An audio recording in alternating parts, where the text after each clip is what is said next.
നമസ്കാരം. ജന്മഭൂമിയിലേക്ക് സ്വാഗതം. വാർത്തകൾ ചുരുക്കത്തിൽ. സംസ്ഥാനത്ത് ഇന്നും പരക്കെ മഴയ്ക്ക് സാധ്യതയെന്ന് കാലാവസ്ഥാ വകുപ്പ്. 4 ജില്ലകളിൽ യെല്ലോ അലർട്ട് പ്രഖ്യാപിച്ചു. തിരുവനന്തപുരം, കൊല്ലം, പത്തനംതിട്ട, കണ്ണൂർ എന്നീ ജില്ലകളിലാണ് യെല്ലോ അലർട്ട്. മഴയ്ക്കൊപ്പം ശക്തമായ കാറ്റിനും ഇടിമിന്നലിനും സാധ്യതയുണ്ട്. വരും ദിവസങ്ങളിലും മഴ തുടരും. നാളെ 9 ജില്ലകളിൽ യെല്ലോ അലർട്ടാണ്. തിരുവനന്തപുരം, കൊല്ലം, പത്തനംതിട്ട, ആലപ്പുഴ, കോട്ടയം, ഇടുക്കി, എറണാകുളം, തൃശൂർ, കോഴിക്കോട് എന്നീ ജില്ലകളിലാണ് നാളെ യെല്ലോ അലർട്ട് പ്രഖ്യാപിച്ചിരിക്കുന്നത്. ഭരണമാറ്റമുണ്ടായതോടെ വിഴിഞ്ഞം തുറമുഖത്തിന് മുൻ മുഖ്യമന്ത്രി ഉമ്മൻചാണ്ടിയുടെ പേരിടാൻ വഴിയൊരുങ്ങി. ഏറെക്കാലമായി കോൺഗ്രസ് ആവശ്യപ്പെടുന്നതാണിത്. പൂർണ്ണമായും സംസ്ഥാനത്തിന്റെ ഉടമസ്ഥതയിലുള്ള തുറമുഖത്തിന് ഉമ്മൻചാണ്ടിയുടെ പേരിടാൻ പുതിയ സർക്കാരിന് കഴിയും. വിഴിഞ്ഞം തുറമുഖത്തിന്റെ ശില്പി എന്ന് വിശേഷിപ്പിക്കാവുന്നത് ഉമ്മൻചാണ്ടിയാണെന്നും യാഥാർത്ഥ്യമാക്കാൻ മുൻകൈയെടുത്തത് അദ്ദേഹമാണെന്നും 2ാം ഘട്ട വികസനത്തിന്റെ നിർമ്മാണോദ്ഘാടന ചടങ്ങിൽ വി.ഡി. സതീശൻ പറഞ്ഞിരുന്നു. എറണാകുളം നഗരത്തിലെ ആളൊഴിഞ്ഞ ബഹുനില കെട്ടിടത്തിൽ രാത്രി ആൺ സുഹൃത്തിനോടൊപ്പം എത്തിയ 24-കാരിയെ കത്തിമുനയിൽ നിർത്തി 3 യുവാക്കൾ ക്രൂരമായി പീഡിപ്പിച്ചു. ആൺ സുഹൃത്തിന്റെ കൺമുന്നിൽ യുവതിയെ വിവസ്ത്രയാക്കി 1 മണിക്കൂറോളം ഉപദ്രവിച്ചു. മാനഭംഗത്തെ ശക്തമായി ചെറുത്ത യുവതി കെട്ടിടത്തിന്റെ 10ാം നിലയിൽ നിന്ന് ഫയർ ഗോവണിയിലൂടെ പൂർണ്ണ നഗ്നയായി ഇറങ്ങി ഓടിയാണ് രക്ഷപ്പെട്ടത്. മുഖ്യപ്രതി തിരുവനന്തപുരം ഇടവ ഡാനിഷ് മൻസിലിൽ NS ഡാനിഷ്, കൊല്ലം പരവൂർ ആറ്റിൻപുറം വീട്ടിൽ രാഹുൽ എന്നിവർ 24 മണിക്കൂറിനകം എറണാകുളം സെൻട്രൽ പോലീസിന്റെ പിടിയിലായി. 3ാം പ്രതി അതുലിനായി തിരച്ചിൽ തുടരുന്നു. ഇവർ സ്ഥിരം കുറ്റവാളികളാണ്. നടനും ബിഗ് ബോസ് താരവുമായ ഷിയാസ് കരീമിന്റെ മുൻകൂർ ജാമ്യാപേക്ഷ എറണാകുളം ജില്ലാ കോടതി തള്ളി. കോഴിക്കോട് കോടതിയിൽ അപേക്ഷ നൽകാൻ നിർദ്ദേശം നൽകി. പ്രണയം നടിച്ച് സാമ്പത്തികമായും ലൈംഗികമായും ചൂഷണം ചെയ്തെന്നാണ് സ്ത്രീയുടെ പരാതി. പാലാരിവട്ടം പോലീസ് സ്റ്റേഷനിൽ രജിസ്റ്റർ ചെയ്ത കേസ് കോഴിക്കോടേക്ക് മാറ്റിയിരുന്നു. കൊച്ചി സ്വദേശിനിയാണ് പാലാരിവട്ടം പോലീസിന് പരാതി നൽകിയത്. കിണർ വൃത്തിയാക്കാൻ വേണ്ടി ഇറങ്ങിയപ്പോൾ സ്ലാബ് തകർന്നു വീണ് യുവാവ് മരിച്ചു. ചെത്തല്ലൂർ പൂവത്താണിയിലെ കൊട്ടിങ്ങലിൽ അബ്ദുൾ ജബ്ബാറിന്റെ മകൻ റിയാസ് ആണ് മരിച്ചത്. 35 വയസ്സായിരുന്നു. പൂവത്താണിയിലെ അരിക്കോട്ട് പറമ്പിൽ ഷമീറിന്റെ വീടിന്റെ കിണർ നന്നാക്കാൻ വേണ്ടി ഇറങ്ങിയതായിരുന്നു. ഇന്നലെ രാവിലെയാണ് അപകടം സംഭവിച്ചത്. കിണറ്റിലിറങ്ങിയ ശേഷമാണ് മുകളിൽ നിന്നും സ്ലാബ് പൊട്ടി വീണത്. തുടർന്ന് പെരിന്തൽമണ്ണയിലെ സ്വകാര്യ ആശുപത്രിയിൽ എത്തിച്ചെങ്കിലും പിന്നീട് മരണപ്പെട്ടു. പോലീസിലെ സ്ഥാനക്കയറ്റം സംബന്ധിച്ച് സംസ്ഥാന സർക്കാരിന് മനുഷ്യാവകാശ കമ്മീഷൻ പ്രത്യേക നിർദ്ദേശം നൽകി. സേനയിലെ ക്രിമിനൽ പശ്ചാത്തലമുള്ളവർക്ക് സ്ഥാനക്കയറ്റം ലഭിക്കുന്നില്ലെന്ന് സർക്കാർ ഉറപ്പാക്കണം. സേനയുടെ വിശ്വാസ്യത, കാര്യക്ഷമത എന്നിവ വർദ്ധിപ്പിക്കുന്നതിനായി ആധുനികവും ശാസ്ത്രീയവുമായ പരിശീലന മുറകൾ നടപ്പാക്കണമെന്നും മനുഷ്യാവകാശ കമ്മീഷൻ ജുഡീഷ്യൽ അംഗം കെ ബൈജുനാഥ് ആവശ്യപ്പെട്ടു. പോലീസിലെ അഴിമതി, അശാസ്ത്രീയ സ്ഥാനക്കയറ്റം, പരിശീലനത്തിലെ പോരായ്മകൾ എന്നിവ പരിശോധിച്ച് ആവശ്യമായ നയപരമായ മാറ്റങ്ങൾ വരുത്തണമെന്നും ആഭ്യന്തര വകുപ്പ് സെക്രട്ടറിക്ക് നിർദ്ദേശം നൽകിയിട്ടുണ്ട്.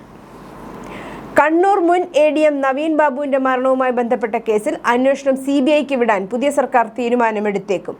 ആദ്യ മന്ത്രിസഭാ യോഗത്തിൽ തന്നെ ഇതിനുള്ള തീരുമാനമുണ്ടാകുമെന്ന് KPCC ജനറൽ സെക്രട്ടറിയും റാന്നിയിലെ നിയുക്ത MLAയുമായ പഴകുളം മധു ഒരു മാധ്യമത്തോട് പറഞ്ഞു. ചാലക്കുടി പുഴയ്ക്ക് കുറുകെ ദേശീയപാതയിൽ തൃശൂർ ഭാഗത്തേക്ക് വാഹനങ്ങൾ പോകുന്ന പാലം നാളെ മുതൽ വീണ്ടും അടച്ചിടും. ബെയറിങ്ങുകൾ മാറ്റാനാണ് 20 ദിവസത്തേക്ക് പാലം അടയ്ക്കുന്നത്. ഈ ദിവസങ്ങളിൽ സമാന്തരമായി കിഴക്ക് ഭാഗത്തുള്ള പാലത്തിലൂടെയായിരിക്കും ഇരുദിശകളിലേക്കുമുള്ള ഗതാഗതം. ഇത് വലിയ ഗതാഗത കുരുക്കിന് വഴിവെക്കുമോ എന്ന ആശങ്കയും ഉണ്ട്. തമിഴ്നാട് നിയമസഭാ തെരഞ്ഞെടുപ്പിലെ ജയം നേടിയ വിജയുടെ തമിഴക വെട്രി കഴകം പാർട്ടി കേരളത്തിലും സാന്നിധ്യം അറിയിക്കാൻ ഒരുങ്ങുന്നു. വയനാട് ജില്ലയിൽ തമിഴ്നാടിനോട് അതിർത്തി പങ്കിടുന്ന വെങ്ങപ്പള്ളിയിലാണ് പാർട്ടിയുടെ ആദ്യ യൂണിറ്റ് രൂപീകരിക്കാൻ നടപടി ആരംഭിച്ചത്. കൽപ്പറ്റ നഗരത്തിനടുത്തുള്ള വെങ്ങപ്പള്ളിയിലെ ഒരു കൂട്ടം യുവാക്കളാണ് MyTVK എന്ന ആപ്പ് വഴി യൂണിറ്റ് രജിസ്റ്റർ ചെയ്യാനുള്ള അപേക്ഷ സമർപ്പിച്ചത്. സഫ്വാൻ ഖലീലിന്റെ നേതൃത്വത്തിലുള്ള 20 അംഗ യുവാക്കളുടെ സംഘമാണ് വേങ്ങപ്പള്ളിയിൽ യൂണിറ്റ് സ്ഥാപിക്കാൻ ഒരുങ്ങുന്നത്. TVKയുടെ തെരഞ്ഞെടുപ്പ് വിജയത്തിൽ അഭിവാദ്യമർപ്പിച്ച് വെങ്ങപ്പള്ളി ടൗണിൽ ഇവർ വലിയ ഫ്ലെക്സ് ബോർഡുകൾ സ്ഥാപിച്ചിരുന്നു.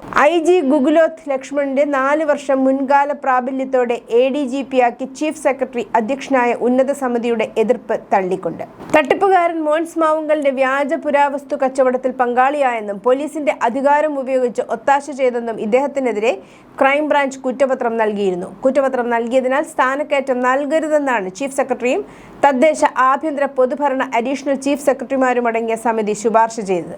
ഇത് മറികടന്ന് സ്ഥാനക്കയറ്റം നൽകാൻ മുഖ്യമന്ത്രി പിണറായി വിജയൻ നിർദ്ദേശിക്കുകയായിരുന്നു. ശുപാർശ പുനഃപരിശോധിക്കാൻ ഉന്നതതല സമിതിയോട് ആവശ്യപ്പെടുകയല്ലാതെ അത് മറികടന്ന് സ്ഥാനക്കയറ്റം നൽകാൻ നിർദ്ദേശിക്കാൻ ചട്ടപ്രകാരം മുഖ്യമന്ത്രിക്ക് അധികാരമില്ല. കോൺഗ്രസ് മുഖ്യമന്ത്രി ചർച്ചയിൽ വി.ഡി. സതീശനെ പിന്തുണച്ചതിൽ മുസ്ലിം ലീഗിനെതിരെ മാത്യു കുഴൽനാടൻ രംഗത്തെത്തിയിരുന്നു. ഇതിനു പിന്നാലെ ലീഗ് പ്രതിഷേധം കടുപ്പിക്കുകയാണ്. മൂവാറ്റുപുഴയിൽ മാത്യു കുഴൽനാടനെതിരെ മുസ്ലിം ലീഗിന്റെ പ്രതിഷേധം. ഫ്ലെക്സിൽ നിന്നും മാത്യു കുഴൽനാടന്റെ ചിത്രം വെട്ടിമാറ്റി. ഫ്ലെക്സ് കത്തിച്ചും പ്രതിഷേധിച്ചു. ഫ്ലെക്സ് ബോർഡിൽ കുഴൽനാടനെ കൂടാതെ പി.കെ. കുഞ്ഞാലിക്കുട്ടിയുടെയും രമേശ് ചെന്നിത്തലയുടെയും വി.ഡി. സതീശന്റെയും ചിത്രങ്ങൾ ഉണ്ടായിരുന്നു. കോഴിക്കോട് ചേലക്കാട് ചികിത്സയിലിരിക്കെ യുവാവ് മരിച്ചു. ചേലക്കാട് സ്വദേശി അനയിൽ വിനോദാണ് മരിച്ചത്. ഭക്ഷ്യവിഷബാധ എന്ന സംശയത്തിൽ കേസെടുത്ത് അന്വേഷണം ആരംഭിച്ചു പോലീസ്. കഴിഞ്ഞ ദിവസമാണ് യുവാവും സുഹൃത്തുക്കളും ചേർന്ന് ഒരു ഹോട്ടലിൽ നിന്ന് ഭക്ഷണം കഴിച്ചത്. ശേഷം ഛർദിയും വയറുവേദനയും അനുഭവപ്പെടുകയായിരുന്നു എന്നാണ് പറയുന്നത്. തലശ്ശേരിയിലെ ആശുപത്രിയിൽ ചികിത്സയിലിരിക്കെയാണ് മരണം. മരിച്ച 22-കാരന്റെ സഹോദരൻ ഉൾപ്പെടെ 3 പേർ ആശുപത്രിയിൽ ചികിത്സയിലാണ്. മുൻ DGP ഡോക്ടർ P.J. അലക്സാണ്ടർ അന്തരിച്ചു. 89 വയസ്സായിരുന്നു. തിരുവനന്തപുരത്തെ സ്വകാര്യ ആശുപത്രിയിൽ ചികിത്സയിലിരിക്കെയായിരുന്നു അന്ത്യം. മൃതദേഹം കവടിയാറുള്ള സ്വവസതിയിലാണ്. വിദേശത്തുള്ള മകൾ നാട്ടിലെത്തിയ ശേഷമായിരിക്കും സംസ്കാര ചടങ്ങുകൾ നടക്കുക. 1960 ബാച്ചിലെ ഉദ്യോഗസ്ഥനായിരുന്നു അലക്സാണ്ടർ. കെ. കരുണാകരൻ മുഖ്യമന്ത്രിയായിരുന്ന കാലത്ത് പല ജില്ലകളിലും പോലീസ് മേധാവിയായി അലക്സാണ്ടർ സേവനമനുഷ്ഠിച്ചിട്ടുണ്ട്. ജി. ഭുവനേശ്വറിന്റെ രക്തസാക്ഷി മണ്ഡപത്തിൽ കയറാൻ ജി. സുധാകരന് അവകാശമില്ലെന്ന് CPM Charummood area secretary B. Binu. സഹോദരൻ ജി. ഭുവനേശ്വറിന്റെ രക്തസാക്ഷിത്വത്തെ ആക്ഷേപിച്ച ആളാണ് ജി. സുധാകരൻ. കഴിഞ്ഞ ദിവസം കോൺഗ്രസുകാരെയും കൂട്ടി അദ്ദേഹം കരിമുളയ്ക്കലിലുള്ള ഭുവനേശ്വരന്റെ രക്തസാക്ഷി മണ്ഡപത്തിലെത്തി പുഷ്പാർച്ചന നടത്തിയത് തെറ്റാണെന്നും അദ്ദേഹം പറഞ്ഞു. നാസിക് TCSലെ മതം മാറ്റ കേസിൽ ഒളിവിലായിരുന്ന പ്രോസസ് അസോസിയേറ്റ് നിദ ഖാൻ അറസ്റ്റിൽ. മഹാരാഷ്ട്രയിലെ ഛത്രപതി സംഭാജി നഗറിലെ ഒളിയിടത്തിൽ നിന്നാണ് കസ്റ്റഡിയിലെടുത്തത്.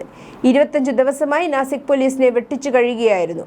ദളിത് ജീവനക്കാരിയെ മതം മാറ്റാൻ ശ്രമിച്ചെന്നുള്ള കേസിൽ നിദയുടെ മുൻകൂർ ജാമ്യാപേക്ഷ നാസിക് അഡീഷണൽ സെഷൻസ് കോടതി തള്ളിയിരുന്നു. മതം മാറ്റാൻ സംഘടിതമായ ബ്രെയിൻ വാഷിംഗ് ശ്രമം നടന്നുവെന്നായിരുന്നു കോടതി നിരീക്ഷണം. 17-കാരിയായ പെൺകുട്ടിയുടെ തിരോധാന കേസിൽ ചോദ്യം ചെയ്യലിനിടെ ലോക്കർ താക്കോൽ വിഴുങ്ങി പോക്സോ കേസ് പ്രതി. ഇതോടെ താക്കോൽ പുറത്തെത്തിക്കാൻ പ്രതിയെ കൊണ്ട് 10 കിലോ പഴം കഴിപ്പിച്ചു പോലീസ്. ബംഗളൂരുവിലെ മതനായകന ഹള്ളി പോലീസ് സ്റ്റേഷനിലാണ് നാടകീയമായ രംഗങ്ങൾ ഉണ്ടായത്. ബെല്ലാരി സ്വദേശിയായ കാർത്തിക് എന്ന രാമുവിനെ 17 വയസ്സുള്ള പെൺകുട്ടിയുടെ തിരോധാനത്തെക്കുറിച്ച് അന്വേഷണത്തിന്റെ ഭാഗമായാണ് പോലീസ് സ്റ്റേഷനിലേക്ക് കൊണ്ടുവന്നത്. ചോദ്യം ചെയ്യലിനിടെ കാർത്തിക് ലോക്കർ താക്കോൽ വിഴുങ്ങിയെന്ന് പോലീസ് പറഞ്ഞു. ഇതോടെ പ്രതിക്ക് പല ദിവസങ്ങളിലായി 10 കിലോയിലധികം പഴം നൽകിയെങ്കിലും താക്കോൽ പുറത്തെത്തിയില്ല. ഇതോടെ ഇയാളെ ആശുപത്രിയിൽ എത്തിക്കുകയായിരുന്നു. അന്ന് രാത്രിയോടെ പ്രതിയുടെ ശരീരത്തിൽ നിന്നും താക്കോൽ പുറത്തു വന്നു. സംഭവം കൈകാര്യം ചെയ്തതിലെ വീഴ്ചയെക്കുറിച്ച് മുതിർന്ന ഉദ്യോഗസ്ഥർ ബന്ധപ്പെട്ട പോലീസ് ഉദ്യോഗസ്ഥർക്ക് മുന്നറിയിപ്പ് നൽകി. മമതാ ബാനർജിയുടെ അപരിഷ്കൃത നടപടിക്ക് അന്ത്യമായി. സർക്കാർ പ്രദർശനം അനുവദിക്കാഞ്ഞ ദ ബംഗാൾ ഫയൽസ് സിനിമ ഇന്നു മുതൽ തിയേറ്ററുകളിൽ പ്രദർശിപ്പിക്കുമെന്ന് ദേശീയ മാധ്യമങ്ങൾ റിപ്പോർട്ട് ചെയ്യുന്നു. പ്രസിദ്ധ ഡോക്യുഫിക്ഷൻ സിനിമ സംവിധായകനായ വിവേക് അഗ്നിഹോത്രിയുടെ വിഖ്യാത സിനിമയാണ് ബംഗാൾ ഫയൽസ്. സംസ്ഥാനത്ത് ചിത്രം പ്രദർശിപ്പിക്കുന്നത് മുമ്പ് തടഞ്ഞിരുന്നുവെന്ന് അഗ്നിഹോത്രി പറഞ്ഞു. അദ്ദേഹത്തിന്റെ അഭ്യർത്ഥന പ്രകാരമാണ് ഭരണം മാറിയ സാഹചര്യത്തിൽ പ്രദർശനത്തിന് അനുമതിയായത്. MK സ്റ്റാലിന്റെ DMKO എടപ്പാടി പളനിസ്വാമിയുടെ നേതൃത്വത്തിലുള്ള AIDMKO സർക്കാർ രൂപീകരിക്കാൻ മുന്നോട്ടു പോയാൽ തമിഴക വെട്രിക്കഴകം TVK തങ്ങളുടെ 107 MLA-മാരുടെയും കൂട്ടരാജി പരിഗണിക്കുമെന്ന് പാർട്ടി വൃത്തങ്ങൾ വ്യാഴാഴ്ച പറഞ്ഞു. തുടർച്ചയായ രാഷ്ട്രീയ പ്രതിസന്ധികൾക്കിടയിൽ വിജയുടെ ക്യാമ്പിൽ അസ്വസ്ഥത വർദ്ധിക്കുന്നതിന്റെ സൂചനയാണിത്. ഇൻഡിഗോ വിമാനത്തിൽ വെച്ച് അധിക്ഷേപത്തിന് ഇരയായെന്ന് തൃണമൂൽ കോൺഗ്രസ് MP മെഹുബ മൊയ്ത്ര. DGCAയ്ക്കും വ്യോമയാന മന്ത്രാലയത്തിനും ഇൻഡിഗോയ്ക്കും MP പരാതി നൽകി. ഒരു കൂട്ടം ആളുകൾ വിമാനത്തിൽ വെച്ച് തൃണമൂൽ വിരുദ്ധ മുദ്രാവാക്യങ്ങൾ ഉയർത്തി അധിക്ഷേപിച്ചെന്നാണ് പരാതി. പ്രതിരോധകാര്യ പാർലമെന്ററി സ്റ്റാൻഡിംഗ് കമ്മിറ്റി യോഗത്തിൽ പങ്കെടുക്കാൻ കൊൽക്കത്തയിൽ നിന്ന് ഡൽഹിയിലേക്ക് പോയപ്പോഴാണ് സംഭവമെന്ന് മെഹുബ പറഞ്ഞു. ചോർ ചോർ, TMC ചോർ, ജയ് ശ്രീറാം തുടങ്ങിയ മുദ്രാവാക്യങ്ങൾ ഇവർ വിളിച്ചതായി മെഹുബ എക്സിൽ കുറിച്ചു. മുംബൈയിൽ ഒരു കുടുംബത്തിലെ 4 പേർ മരിച്ച സംഭവത്തിൽ നിർണായക വഴിത്തിരിവ്. ഇവർ കഴിച്ച തണ്ണിമത്തനിലും മൃതദേഹങ്ങളിലും എലിവിഷത്തിന്റെ സിങ്ക് ഫോസ്ഫേറ്റ് സാന്നിധ്യം കണ്ടെത്തി. ഇതോടെ ഇത് വെറുമൊരു ഭക്ഷ്യവിഷബാധയാണെന്ന പ്രാഥമിക നിഗമനം അധികൃതർ തള്ളി. പഴത്തിലെ വിഷാംശമാകാം മരണകാരണമെന്നായിരുന്നു ആദ്യ റിപ്പോർട്ടുകൾ. എന്നാൽ 11 ദിവസത്തെ വിശദമായ അന്വേഷണത്തിന് ശേഷം ഇത് കൃത്യമായി ആസൂത്രണം ചെയ്ത വിഷപ്രയോഗമാണെന്ന് പോലീസ് കരുതുന്നു. ഇതൊരു കൂട്ട ആത്മഹത്യയാണോ അതോ ആരെങ്കിലും ഭക്ഷണത്തിൽ വിഷം കലർത്തിയതാണോ എന്നാണ് ഇപ്പോൾ പോലീസ് പ്രധാനമായും അന്വേഷിക്കുന്നത്. പഞ്ചാബ് മുഖ്യമന്ത്രിയുടെ പേഴ്സണൽ സ്റ്റാഫ് അംഗവുമായി ബന്ധപ്പെട്ട IT ജീവനക്കാരന്റെ ഫ്ളാറ്റിൽ എൻഫോഴ്സ്മെന്റ് റെയ്ഡ് ഭയന്ന് ഇദ്ദേഹം 21 ലക്ഷം രൂപ ഫ്ളാറ്റിൽ നിന്ന് താഴേക്ക് എറിഞ്ഞു. നിതിൻ ഗോഹലിന്റെ വസതിയിലാണ് റെയ്ഡ് നടന്നത്. പിന്നാലെ പണമടങ്ങിയ 2 ബാഗുകൾ പുറത്തേക്ക് എറിയുകയായിരുന്നു. ഇതിൽ 500 രൂപയുടെ കെട്ടുകൾ റോഡിലേക്ക് ചിതറി വീണു. മുഖ്യമന്ത്രി ഭഗവത് മാന്റെ സ്പെഷ്യൽ ഡ്യൂട്ടി ഓഫീസർ രാജ്ബീർ ഗുമാനുമായി ഇയാൾക്ക് ബന്ധമുണ്ടെന്നാണ് ആരോപണം. ഇതിനൊപ്പം വിവിധ വ്യവസായ സ്ഥാപനങ്ങളിലും ED റെയ്ഡ് നടത്തി. സുവേന്ദു അധികാരിയുടെ PA ചന്ദ്രനാഥ് രഥിന്റെ പോസ്റ്റ്മോർട്ടം പരിശോധനയിൽ അദ്ദേഹത്തിന് 3 വെടിയേറ്റ മുറിവുകൾ, നെഞ്ചിൽ 2, വയറിൽ 1 ഉണ്ടായതായും ഇത് അമിത രക്തനഷ്ടത്തിനും ഒന്നിലധികം അവയവങ്ങളുടെ പ്രവർത്തനം നിലയ്ക്കുന്നതിനും കാരണമായെന്നും കണ്ടെത്തി. സംഭവ സ്ഥലത്ത് വെച്ച് തന്നെ രഥ് തൽക്ഷണം മരിച്ചുവെന്നും ഡോക്ടർമാർ വ്യക്തമാക്കി. അതിർത്തി കടന്നുള്ള ഭീകരതയെ പാകിസ്ഥാൻ തുടർന്നും പിന്തുണയ്ക്കുന്നതിനാൽ സിന്ധു നദീജല ഉടമ്പടി നിർത്തിവെച്ച നടപടി തുടരുമെന്ന് ഭാരതം പ്രസ്താവിച്ചു. കഴിഞ്ഞ വർഷമാണ് പാകിസ്ഥാന്റെ വെള്ളംകുടി മുട്ടിച്ച കരാർ റദ്ദാക്കൽ നടപടി ഉണ്ടായത്. വിദേശകാര്യ മന്ത്രാലയമാണ് ഈ വിവരം അറിയിച്ചത്. ഓപ്പറേഷൻ സിന്ദൂറിന്റെ 1ാം വാർഷികത്തോടനുബന്ധിച്ച് നടന്ന മാധ്യമ സമ്മേളനത്തിൽ അതിർത്തി കടന്നുള്ള ഭീകരപ്രവർത്തനത്തിനെതിരെ സ്വയം പ്രതിരോധിക്കാൻ ഭാരതത്തിന് എല്ലാ അവകാശവുമുണ്ടെന്ന് വിദേശകാര്യ വക്താവ് രൺധീർ ജയ്സ്വാൾ പറഞ്ഞു. ഹാൻഡ വൈറസ് ബാധ സ്ഥിരീകരിച്ച ക്രൂയിസ് കപ്പലിൽ 2 ഇന്ത്യക്കാർ ഉണ്ടെന്ന് റിപ്പോർട്ടുകൾ. ക്രൂ അംഗങ്ങളുടെ ആരോഗ്യാവസ്ഥ കപ്പൽ അധികൃതർ വ്യക്തമാക്കിയിട്ടില്ല. ഡച്ച് ക്രൂയിസ് കപ്പലായ MV ഹോണ്ടിയസിലാണ് ഹാൻഡ വൈറസ് ബാധ സ്ഥിരീകരിച്ചത്. വൈറസ് ബാധയെ തുടർന്ന് ഇതുവരെ 3 മരണം റിപ്പോർട്ട് ചെയ്തിട്ടുണ്ട്. സംഭവത്തിൽ ലോകാരോഗ്യ സംഘടന അടിയന്തര റിപ്പോർട്ട് തേടി. മെയ് 11-ന് കപ്പൽ സ്പെയിനിലെ കാനറി ഐലൻഡിലെത്തുമ്പോൾ എല്ലാ യാത്രക്കാരെയും പുറത്തെത്തിക്കും. കപ്പലിലുള്ളത് 23 രാജ്യങ്ങളിൽ നിന്നുള്ള 149 പേരാണ്. എലികളുടെ ഉണങ്ങിയ കാഷ്ടത്തിൽ നിന്നും മൂത്രത്തിൽ നിന്നുമുള്ള പൊടി വായുവിലൂടെ എത്തിയുമാണ് മനുഷ്യരിലേക്ക് ഹാൻഡ വൈറസ് പകരുന്നത്. വൈറസ് ശരീരത്തിലെത്തിയാൽ 1 മുതൽ 8 ആഴ്ചയ്ക്കുള്ളിലാണ് ലക്ഷണങ്ങൾ കണ്ടു തുടങ്ങുക. രോഗബാധിതരുമായി അടുത്ത ബന്ധം പുലർത്തിയാൽ മാത്രമേ രോഗം മറ്റൊരാളിലേക്ക് പകരുകയുള്ളൂ. പശ്ചിമ ബംഗാൾ, അസം എന്നീ പ്രധാന അയൽ സംസ്ഥാനങ്ങളിൽ BJP നേടിയ വൻ വിജയങ്ങളെ തുടർന്ന് അതിർത്തി കടന്ന ആളുകളെ നിർബന്ധിച്ചു കടത്തുന്ന സംഭവങ്ങൾ ഉണ്ടാകില്ലെന്ന് ബംഗ്ലാദേശ് പ്രത്യാശ പ്രകടിപ്പിച്ചു. തെരഞ്ഞെടുപ്പ് ഫലത്തിന് ശേഷം അനധികൃത കുടിയേറ്റത്തെക്കുറിച്ച് പൊതു ചർച്ചകൾ ഉയർന്നിട്ടും അത്തരമൊരു സംഭവം സംഭവിക്കത്തില്ല എന്ന് പ്രതീക്ഷിക്കുന്നതായി ബുധനാഴ്ച മാധ്യമപ്രവർത്തകരോട് സംസാരിച്ചപ്പോൾ ബംഗ്ലാദേശ് ആഭ്യന്തരമന്ത്രി സലാഹുദ്ദീൻ അഹമ്മദ് പറഞ്ഞു. അതിർത്തി പ്രദേശങ്ങളിൽ ജാഗ്രത പാലിക്കാൻ ബംഗ്ലാദേശ് അതിർത്തി രക്ഷാസേനയ്ക്ക് നിർദ്ദേശം നൽകിയിട്ടുണ്ടെന്നും അഹമ്മദ് സ്ഥിരീകരിച്ചു.